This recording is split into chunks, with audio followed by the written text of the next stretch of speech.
জুলাই গণ-অভ্যুত্থানে সংঘটিত মানবতাবিরোধী অপরাধের মামলায় আওয়ামী লীগের ক্ষমতাচ্যুত প্রধানমন্ত্রী শেখ হাসিনা ও তৎকালীন স্বরাষ্ট্রমন্ত্রী আসাদুজ্জামান খানের বিরুদ্ধে গ্রেপ্তারি পরোয়ানা জারি করেছেন আন্তর্জাতিক অপরাধ ট্রাইব্যুনাল। বিচারপতি মোহাম্মদ গোলাম মুর্তুজা মজুমদারের নেতৃত্বে ৩ সদস্যের ট্রাইব্যুনাল আজ রোববার এই আদেশ দেন। ট্রাইব্যুনালের ২ সদস্য হলেন বিচারপতি মোহাম্মদ শফিউল আলম মাহমুদ এবং অবসরপ্রাপ্ত জেলা ও দায়রা জজ মোহাম্মদ মহিতুল হক এনাম চৌধুরী। হান্সা, যেখানে বিলাসিতা ও আরাম মিলে এক অপূর্ব স্বপ্নে। আমাদের বিলাসবহুল লবি ও উষ্ণ আতিথেয়তায় শুরু হয় আপনার স্বপ্নের অভিজ্ঞতা। আরামদায়ক রুম, শান্তির স্পর্শ আর মনোমুগ্ধকর দৃশ্য আপনার জন্যই তৈরি। বৈচিত্র্যময় খাবারের স্বাদে মুখরোচক অভিজ্ঞতা, বন্ধুদের সঙ্গে অবিস্মরণীয় মুহূর্ত। আমাদের সুইমিং পুলে ডুব দিন, বিলাসিতায় ভেসে যান। হান্সা, যা আপনার বিলাসিতার ঠিকানা। এখনই বুক করুন। এই মামলায় পুলিশের তৎকালীন মহাপরিদর্শক চৌধুরী আব্দুল্লাহ আল মামুন এর মধ্যে গ্রেপ্তার রয়েছেন।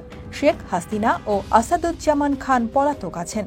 আগামী ১৬ জুন এই মামলার ৩ আসামিকে হাজির করার নির্দেশ দেন ট্রাইব্যুনাল। জুলাই গণ-অভ্যুত্থানের পর আন্তর্জাতিক অপরাধ ট্রাইব্যুনাল পুনর্গঠন করা হয়। তারপর এই ঘটনায় প্রথম বিভিত মামলা হয় ট্রাইব্যুনালে। সেই বিভিত মামলার ভিত্তিতে আজকে আনুষ্ঠানিক অভিযোগ দাখিল করা হয়েছে। এখন ট্রাইব্যুনালে এটি মামলা হিসেবে নথিভুক্ত হয়েছে।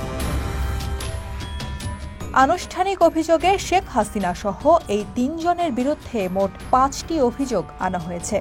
গত ১২ মে এই মামলায় চিফ প্রসিকিউটর কার্যালয়ে তদন্ত প্রতিবেদন দাখিল করেছিল ট্রাইব্যুনালের তদন্ত সংস্থা। নিয়ম অনুযায়ী ট্রাইব্যুনালের তদন্ত সংস্থা প্রথমে চিফ প্রসিকিউটরের কার্যালয়ে তদন্ত প্রতিবেদন জমা দেয়। এরপর চিফ প্রসিকিউটর সেই তদন্ত প্রতিবেদন পর্যালোচনা করেন এবং আনুষ্ঠানিক অভিযোগ আকারে ট্রাইব্যুনালে দাখিল করেন।